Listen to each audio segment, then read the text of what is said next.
Oi, gente, meu nome é Ju. Eu fiz a 73ª escalada C Oi, gente, meu nome é Panda e eu fiz a escalada 77 Eco, em clima de oração. e a gente está aqui para contar uma história que a gente gosta muito, que a gente ama muito, que é a história da nossa igreja. Então, vamos pelo início. O que é a igreja? Bom, Ju, existem duas formas da gente se referir à igreja.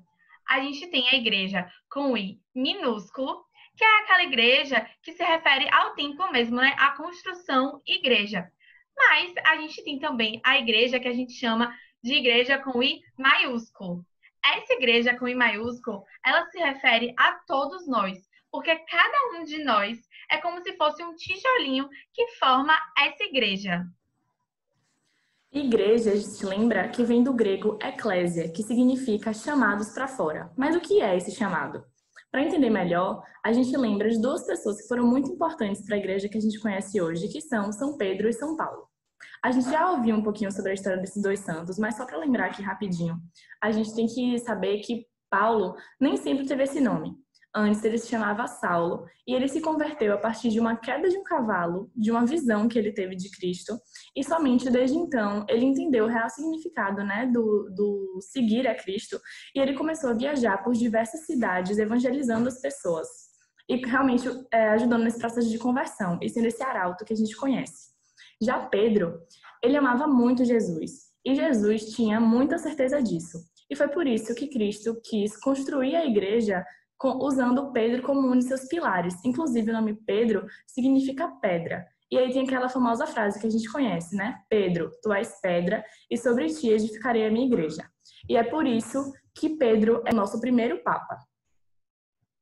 Bom, gente, além desses dois santos, né, muito conhecidos, que são os dois pilares da nossa igreja, a gente tem uma outra pessoa que foi muito importante para a construção dessa igreja. Essa pessoa foi Maria, pois ela se manteve firme ali junto com os apóstolos, né? Mesmo depois da crucificação de Cristo, foi ela quem se manteve ali junto deles e unindo as pessoas.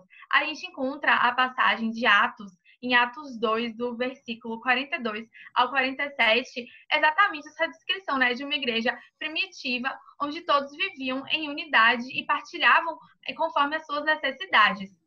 E um outro fato muito importante para a construção da nossa igreja foi o momento de Pentecostes, quando Maria também estava presente, né? Foi quando estavam ali todos os apóstolos e ela unidos em oração, que desceu sobre eles as línguas de fogo, né, do Espírito Santo. E a partir daquele momento, eles passaram a não só rezar e orar e se reunir às escondidas, mas eles começaram a realmente ir para fora, chamar as pessoas, pregar em lugares abertos, porque quando a nossa igreja ela passa de reuniões às escondidas para esse processo de religião das multidões. E a partir disso, né, depois de todos esses acontecimentos, a gente tem então o nascimento da nossa igreja, que é una, santa, católica e apostólica. Mas o que isso significa? Bom, a nossa igreja ela é una porque ela acredita em um só Deus, né? Ela acredita em Cristo, que é filho de Deus, que é parte de um único Deus. E nós vivemos essa igreja em união. Então, por isso, ela é una, né? A gente participa dessa comunhão, dessa igreja primitiva. Ela é santa porque Jesus é santo, né? Jesus é filho de Deus. E foi ele o primeiro fundador da nossa igreja, né? Como o Ju trouxe, foi ele quem deu a Pedro esse título de primeiro papa. Então a gente acredita que foi ele quem fundou a nossa igreja. Por isso ela é santa. A nossa igreja ela é católica porque ela acredita em Cristo e católico significa para todos. Por isso a gente acredita em uma igreja universal que abarque todas as pessoas. E a gente também acredita na igreja apostólica, porque foi a partir dos apóstolos que ela de fato foi fundada e passou a ser transmitida pelo mundo. Bom, após a crucificação de Jesus, os apóstolos e todos aqueles que acreditavam em Cristo e assumiam isso foram muito perseguidos pelo Império Romano. Inclusive, o Império chegou a destruir a cidade de Jerusalém. Aqueles que quisessem seguir o cristianismo precisariam se reunir às escondidas e isso colocava eles em perigo. Somente depois de mais de 300 anos foi que a igreja começou a ter alguma liberdade, depois que o imperador Constantino declarou o cristianismo como a religião oficial do Império Romano. Mas ele não fez isso porque ele era muito legal, nem nada disso. Foi porque realmente ele entendeu que aquilo seria um ato político que iria favorecer a ele, porque ele viu que não tinha mais como ele se opor a uma religião que era das multidões. A partir disso, a igreja se uniu à política e ganhou muito mais espaço na sociedade. Os bispos da época se reuniram na tentativa, pela primeira vez, de criar uma unidade na igreja maior do que existia até aquele momento. Foi aí que foi criado o primeiro concílio, chamado Concílio de Nicéia. Bom, e a partir desse concílio, né, a igreja realmente se consolidou. A igreja passou a ganhar terras, a ter muitas aquisições, né, em seu nome. A sua instituição começou a crescer muito e a ganhar muito poder.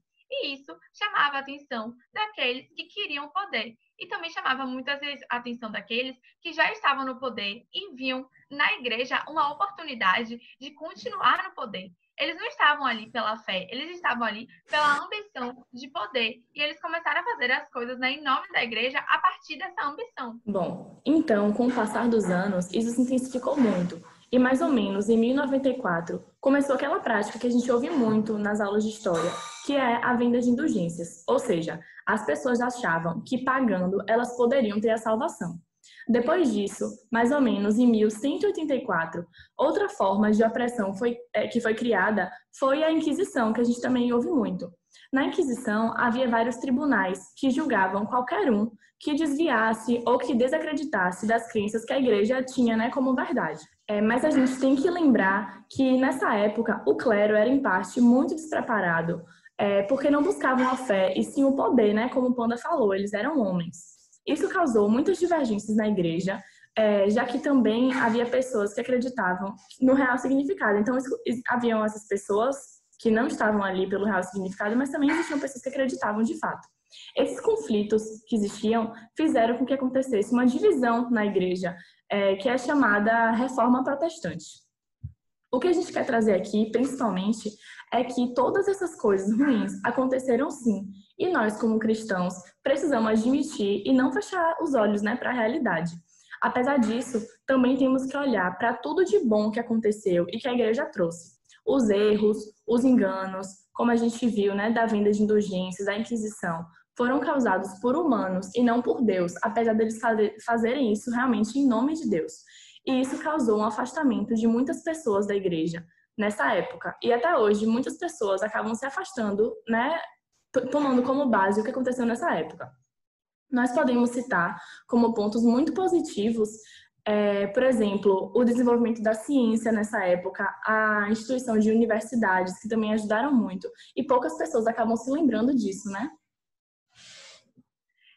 E dentre esses pontos positivos, Ju, a gente tem também o exemplo de muitos santos, gente. Nós temos Santa Teresinha, nós temos São Francisco, entre diversos outros santos, que são exemplos para a gente de ser pessoa, que naquela época foram exemplos de pessoas que passaram a ser firmes nos seus posicionamentos sobre a igreja, sobre o que eles acreditavam, sobre o que era realmente, de fato, a essência da igreja cristã. E eles fizeram a diferença ali naquele momento. Além dos santos, a gente tem também outros pontos positivos, né? A gente tem também nesse encaminhar de mudanças que a igreja passou a ter. O Papa João Paulo II, ele fez uma carta em nome de toda a igreja e nela ele pede desculpas, né? Ele faz o seu pedido de perdão, admitindo todos os erros que a igreja cometeu, não se isentando de nada, pelo contrário, né, assumindo que realmente erramos, que a igreja errou muito e pedindo perdão por tudo isso que aconteceu. E ainda antes dessa carta do Papa, aconteceu o Concílio Vaticano II, que foi quando a igreja, né, ela se reuniu novamente entre os papas, os bispos, os cardeais. Foi um conjunto de bispos do mundo todo com o Papa. E aí, nessa reunião, eles decidiram fazer mudanças na igreja. Foi esse concílio que promoveu, por exemplo, que as missas passassem a ser conduzidas na língua original de cada lugar, e não apenas em latim.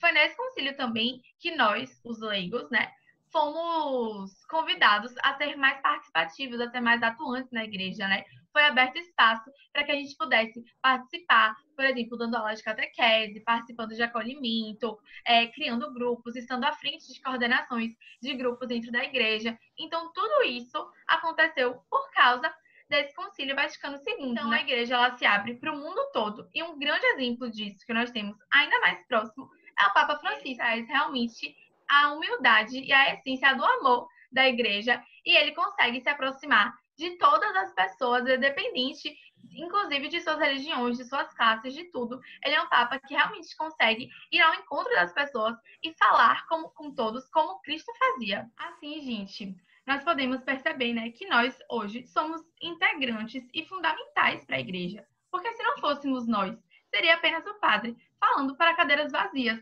Mas nós também precisamos assumir, né, esse compromisso, então, e perceber a importância que a gente tem na construção da história e de tudo que a igreja ainda pode fazer, sabe? Nos convoca a ser sal da terra e luz do mundo. O que será que a gente tem feito com essa nossa luz? Será que a gente tem dado sabor às coisas com o nosso sal? A gente tem iluminado as pessoas que estão ao nosso redor? É importante a gente pensar sobre isso, porque é muito fácil, né, a gente falar sobre as coisas que estão erradas, mas a gente precisa entender que a gente pode ser essa diferença. E uma das formas de ser essa diferença é colocando os nossos dons a serviço. Eu me encontrei muito na igreja quando eu realmente entendi qual era o dom que eu poderia colocar a serviço. E o meu foi servindo na catequese. Foi um lugar onde eu realmente me encontrei muito, amadureci muito, tanto na fé, no aprendizado, né, no conhecimento, e como pessoa mesmo, assim, de uma maneira bem íntima e pessoal.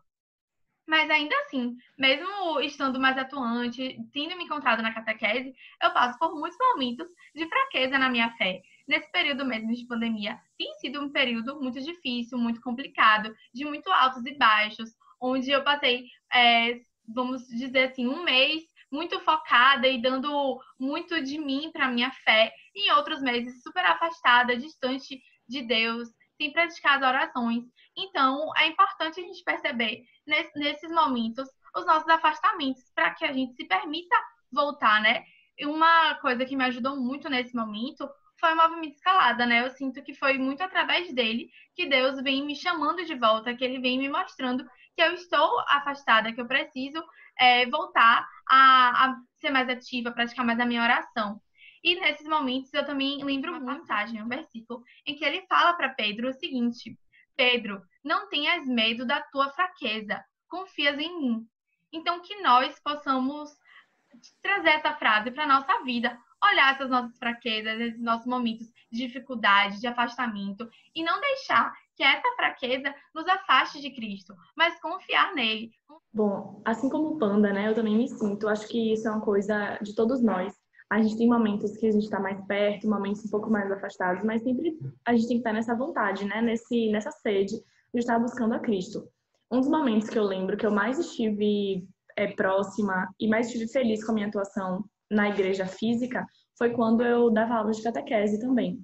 E por alguns fatores na época eu não consegui continuar, fiquei muito triste por isso. Panda, até a gente já conversou sobre isso, mas com algumas conversas, com reflexão, com bastante oração também, eu comecei a entender que a atuação na igreja física, é muito importante, na instituição igreja é muito importante, mas o que traz mais pessoas, o que a gente faz para evangelizar, geralmente é feito fora dela. Então, fica também essa reflexão e esse chamado para que a gente seja igreja, dentro da igreja, sim, isso é muito importante, mas também seja igreja fora da igreja, na faculdade, na escola, no trabalho e nesse período de pandemia, principalmente em casa, com as nossas famílias, com as pessoas que a gente tem ali, né, mais próximas fisicamente, que muitas vezes a gente, antes da pandemia, não tinha tantos momentos de oração, tantos momentos de conversa, de aproximação física e espiritual também. Então, que a gente consiga, né, aproveitar esse momento para fazer esse papel que Paulo tanto fez, viajando para outra cidade, a gente consegue fazer ali no outro quarto, ali na sala, enfim, na mesa de jantar, em momentos que são muito íntimos da nossa família, né, dessa célula tão importante que a gente tem tão próxima também. Então, essas foram formas que nós encontramos para trazer aqui sobre esse ser igreja, sobre a história da nossa igreja, algo que a gente ama tanto e que a gente vive tanto e muitas vezes não para pensar, né? E a construção dessa história depende de nós, depende do nosso comprometimento e do nosso fim diário, que não vem só do ir à igreja, como eu falei, mas de ter essa igreja no dia a dia. Somos nós a igreja do presente, gente que vê no espelho o seu rosto resplandecer. Somos nós, o rosto que a igreja quer ter. Somos nós a igreja do presente, gente que vê no espelho o seu rosto resplandecer. Somos nós, o rosto que a igreja quer ter. Somos nós, o rosto que a igreja quer ter. Somos nós.